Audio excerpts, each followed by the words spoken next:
But actually, what I'm seeing here is we should also look at the covers later. When we are done with the trailer, we should look at the covers. Oh yeah, Because definitely. I remember that. So, I But think we should probably start with what we should be talking about. So first of all, we should be looking at the previews.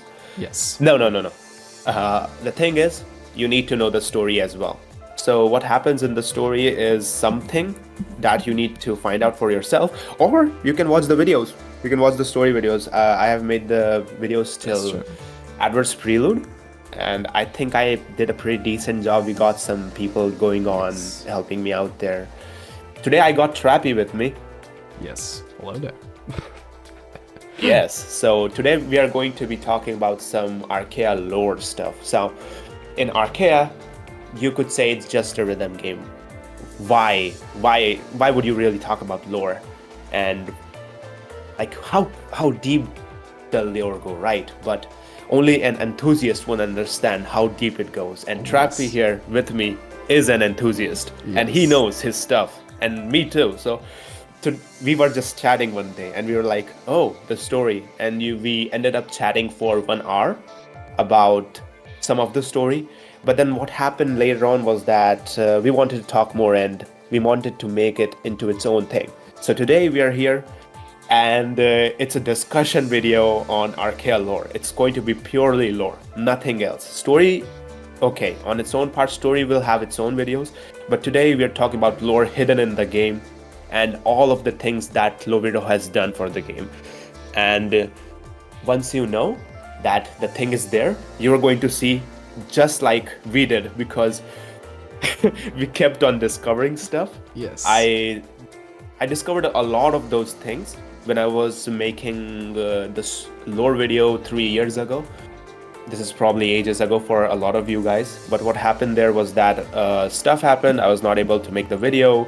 I got busy with my life, and then I just got out of it. I just never got the chance to get into it. So today is the chance we get into it. We're going to be talking about previews. We're going to be talking about song jackets. We're going to talk about character details, the sound abilities, specific characteristics about art and appearances. Stuff like that. Lore stuff. And that was probably a long intro. They're already gone by now. they're already gone. But the people that stay, they are interested into it. And I think Lori actually did a very, very good job of hiding stuff in the game, because they love to do that. Just look at the chart design names from boss songs and stuff. They are really creative on that side. So they know what they are doing, and they hide it because they have fun, I guess, or they just made it because it was wonderful and didn't even wanted to hide it there, but it worked. And I think also what is an important thing is to ask questions about the story, about stuff that is no one would ask about, but that are questions that are, when you ask them, very, very important and very, very making sense, or making a lot of sense. And I think we start at the trailers, like we said. And then we will... This is the cornerstone of everything, because if you go on the Labyrinth main page, and if you see how many trailers they have made,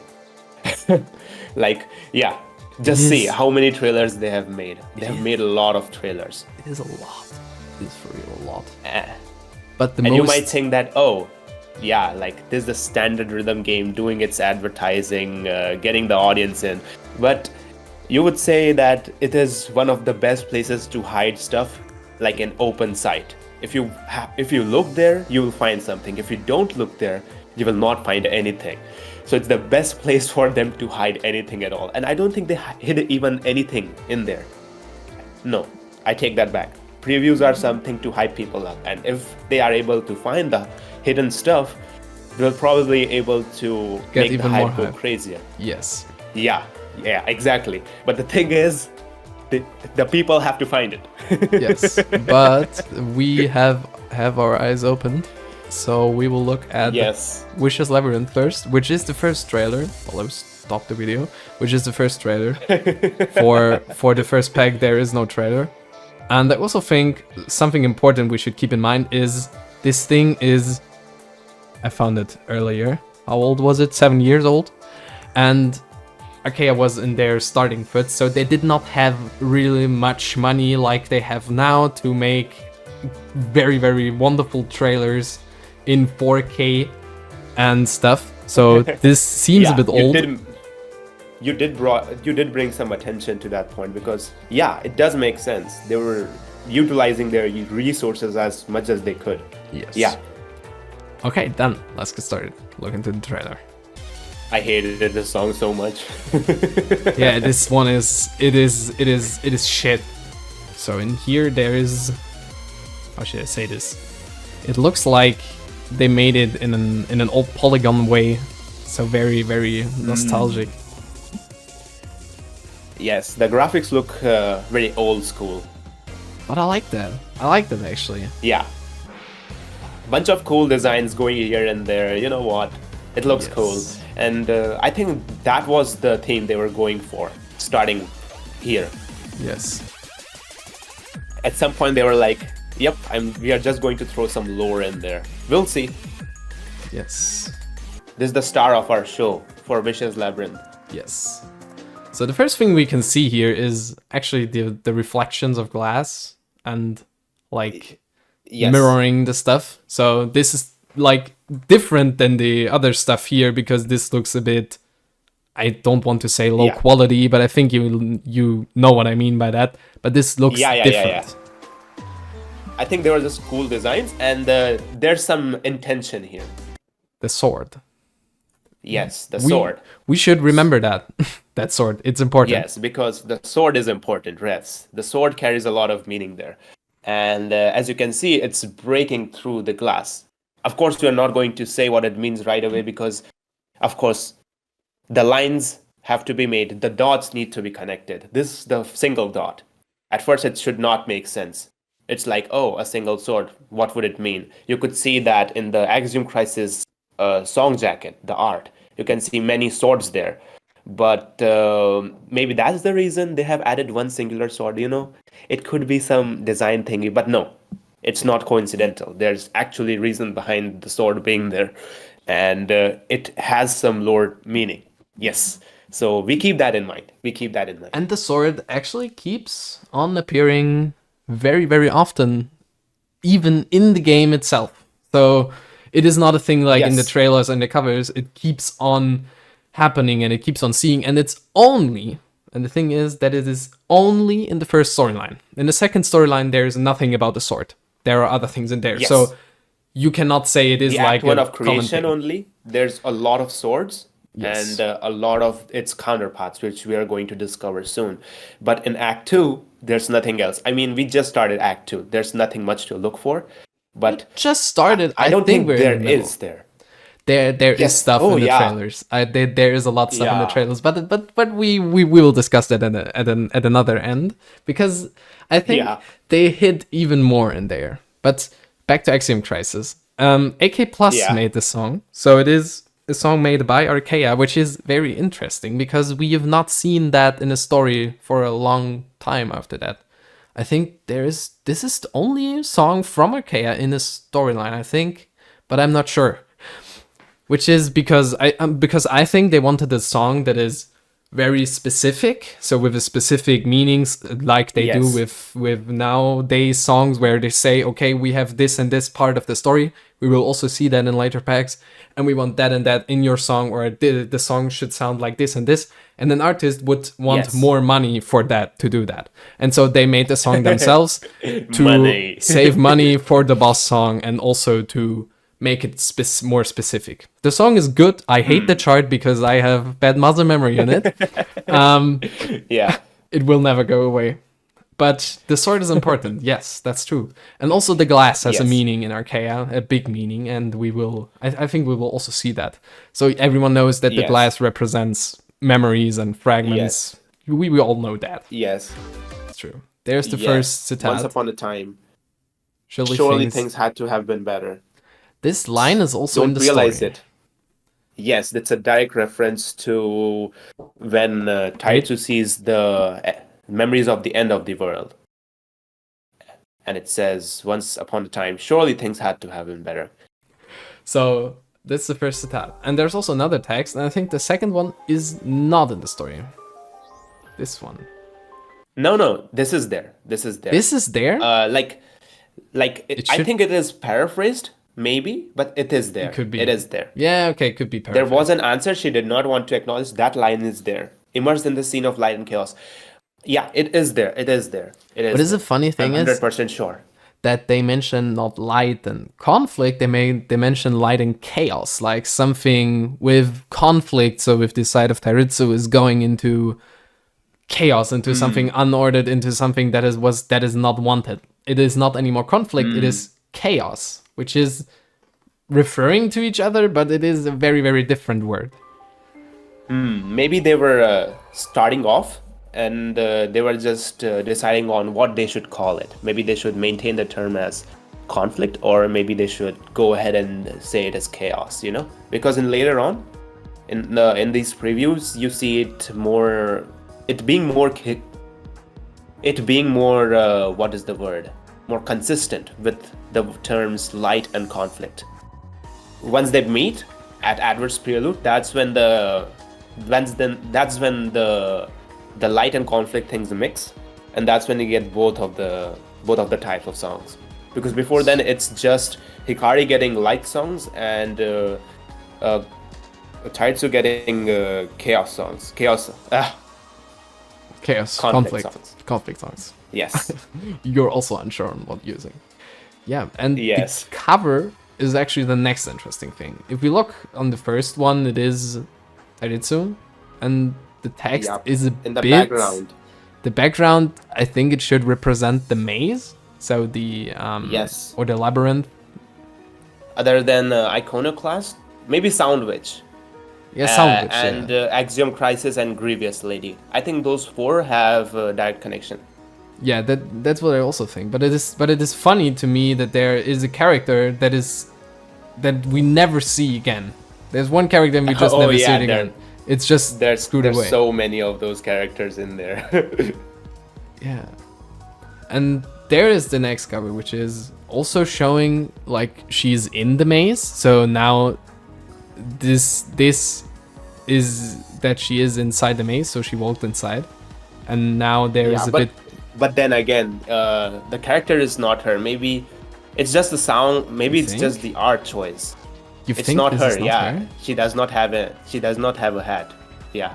Okay. Yeah. That is actually true. But the depiction right, of someone going crazy. Yeah, I think that suits the story well. I think that. That's true. Yeah. Their choice in doing that, I think that's probably better. That's probably a better connection, I would say.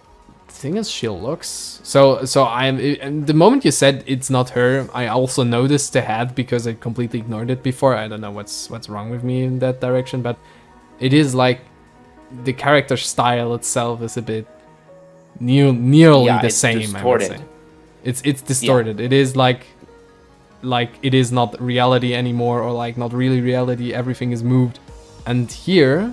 There is the cover we mentioned with a lot of swords. Yes. And vines, like, I don't know the word. I forgot the word. English with vines like taking her into. Oh my god! I'm just English. Can you count how many swords there are? I would say 1, 2, 3, 4, 5, 6. 7, right? 7, I think. Yeah, 7. And down here is something, but I don't know if this is another sword. But there are a lot of swords in here, I think. The number, I think is not really. A tarot card. So the thing with this is Song Jacket is it shows 7 swords, right? Yes. You would say it is an art choice, maybe, but again, it's intentional. I think there's some other people also figured this out, but there are 7 swords, and in tarots, 7 swords mean deception, betrayal, strategy, sneakiness. That actually pretty good fits onto Tairitsu's new form that she gets in in this pack in Wish's Labyrinth with the conversion. And there's probably more. I think that best one I found is self-deception, doubtful deals, espionage, fears, does not trust, evil eye, deceived trust. Oh my god! That, Actually, they like- all fit. Espionage with the crows. Yes, they nailed it. They nailed it nailed down. it. They nailed it down. So- That's true. So the idea of them showing 7 swords, like, it's very intentional. Plus you can see that the vines are holding her back and the swords are there. Now swords, they represent something. They represent conflict. Yes. If you guys did not know, Tairitsu is a translation of the word, is Japanese translation of the word conflict. Yes. So conflict, how do you represent conflict? Through fighting, through weapons. And what is a sword? It's a weapon. So anything Tairitsu related, there's going to be a weapon. And if you see a weapon, it's not just a random choice. A weapon, whether it's a knife, whether it's a sword, or anything at all, it's a choice. It's a canonical story choice. For example, if you go in Eternal Core, the song pack, and you see Sherry Root, there you can see she has a knife. A knife, a butter knife. It looks like a butter knife. Yes. So if you go in Sherry Root, you can see the dagger size is probably a lot small, right? Now you go in Axiom Crisis and see the swords. You can see there are many swords. There are many swords and they're right. Big. Yes. Yes. Now you go in Adverse. I don't think there's something there, but we should probably go there anyways. So, what songs do we have? Heaven's Door we have. Now, Heaven's Door carries a whole different kind of meaning, but to continue with our progression, you see the song art of the Beyond one. Yes. And there you see it in the background. Yes. Like looming in the background. And also, what is very interesting, in my opinion, the background looks like the Labyrinth, right? So it is like the same as in here. It looks very similar from the style. It has these large black Progression there as well. pillars. Yeah, because first you see in the future when you see just doors. Yes. They're But just then doors. in 10 plus, the doors have opened. That is true. So it could I be think that. it's showing the same door. Yeah. This could actually be like the door where Tairitsu comes out into the cathedral where they met. And everything changes for her, yeah. Yes, and everything changes. And then you go in Black Fate. no, we're not in Black Fate yet, but yeah, in Black Fate there should also be swords. Yes, you can see. But there's a difference there. Like, yeah, go on antagonism. Yes, it is. There's a difference there. What's the difference there? What do you see? What I interpreted into it is actually that she is holding a dagger, but she looks like someone leading an orchestra. I don't know the name. An orchestra leader, and Like, the dagger. A conductor. Conductor, yes. And the dagger Yes. represents the staff that the conductor is holding, and also is a dagger as well. That's what I saw in it the first time I've seen it. But I think this could be this is like looking into Black Fate. So how she acts in Black Yes. Fate represents this. Yes, like you get she's what I mean. orchestrating a huge power behind her. Yes. Yes, but also, like, I totally agree with your point, and there's something I want to add on as well. So, let's go back again. Let's go to Sherry Root. And what's the difference there in both of those things? So Of course, Tairitsu herself is different now, but what's the other change? What's the change you can see just through the image? Knowing the plot and everything, what's the difference you can see? So what I see is in there is a girl with a bit of a motivation. So she looks like she looks not happy, but it is like you just have a bad day. It is like she's looking very happy, but she's looking a bit like I'm having a bad day. And the more you look into the covers, the more empty Yes. her face looks. Like this is like an evil person, like with a very very empty looking face. And also in here she looks very very negative Yes. and very, very sad and stuff, and in Yes. here as well. And I think Now Ring Genesis also has another meaning, but yeah, we could keep going with Tairitsu's theme. Yeah. and also in this one there's also her face very, very, very evil looking, like Yeah, that's the final form. That's the boss. that is the boss. It is for real the boss. I wanted to So change. one other thing I noticed, like you can see the change in her power. Like at first she is grabbing a little knife in Cherry Root. Yes. Then you move on to Axiom Crisis and they're surrounded by big swords. Then you go in Heaven's Door and she's almost like wanting to give up, but she can't give up. And all these looming big swords are behind her in the background in the beyond songs chart, the song art. Like she wants to give up, she wants to escape, she wants to go out, but you can't leave from here. Yes. She's like reaching Yeah, with her she- hand, like wanting to like get me out of the air. I want to Yeah, leave. but you can't. And then there's a shift in her personality, right? And you can see it in the antagonism thing. Like she in antagonism chart thing. Yeah. So she does not look helpless anymore. She does not look she's in trouble anymore. She's more in control of the power. And I think the way, like the thing you mentioned, like the orchestra thing, the conductor, it shows that she is in control now. Yes. She is more determined.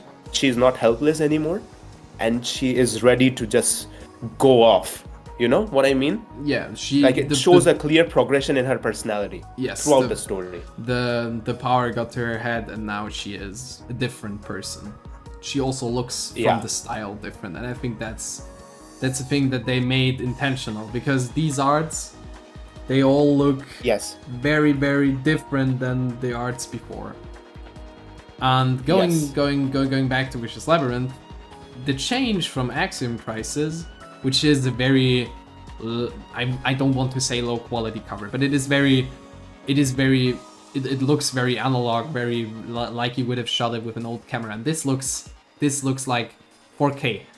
This is very, very good. And also a thing that I have noticed, let me boot up my Oh yeah, you mentioned it. Yeah. I mentioned that. Yeah. How is the program called? I forgot the name every time. Well, wallpaper engine. Here. Hello. Okay, it's not really. This is bugged. I don't know what happened.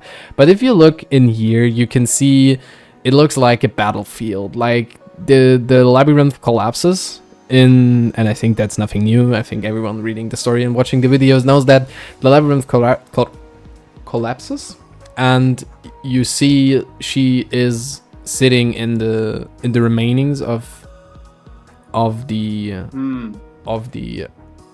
labyrinth, and there are the crows out of Yes. glass that search for stuff that she cannot find because there is nothing in this world. And also there is Yes. something that I noticed in the cover, a chessboard, and the chessboard is Oh yes. in the game. It is here, down here, but you cannot really see it. And someone made this art and put it done, and it is on starting position. It is a chessboard on starting position. And what Easy I to think, miss. Yes. it is hello. representing conflict and light. And the chessboard is a very, very good way of doing this because it is black and white and conflict and Yes. light. So it does match very good. And I think that's the point where also Loviro noticed how they progress the story. I think at this point they know what they want to do with this story. Before it was Yeah, it's a bit like unsure. the battle, the game is about to begin. The games are about to begin, but in Yes. the parallel time, so in the parallel time is the stuff happening in Luminous Sky. So Luminous Sky Yes. happens parallel to, whoops, what happened here? To Vicious Labyrinth. So these two are actually in one timeline.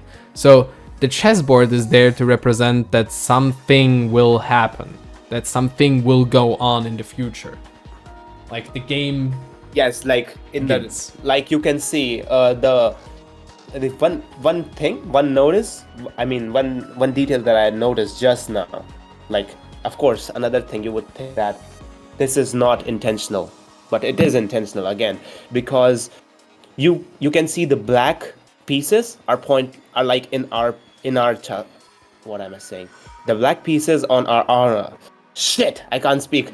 The black pieces are on our side. Yes. And this is Tairitsu's story. So from her perspective, you know what I'm getting at? Yeah, I know what you're getting at. Yes. Keep Yeah. going. I know what you want to say, I guess. Yes. Yes, and also the pick of a chessboard is very good. Like the pick of the sword. Everyone knows that the sword is a weapon. Like you've seen it somewhere.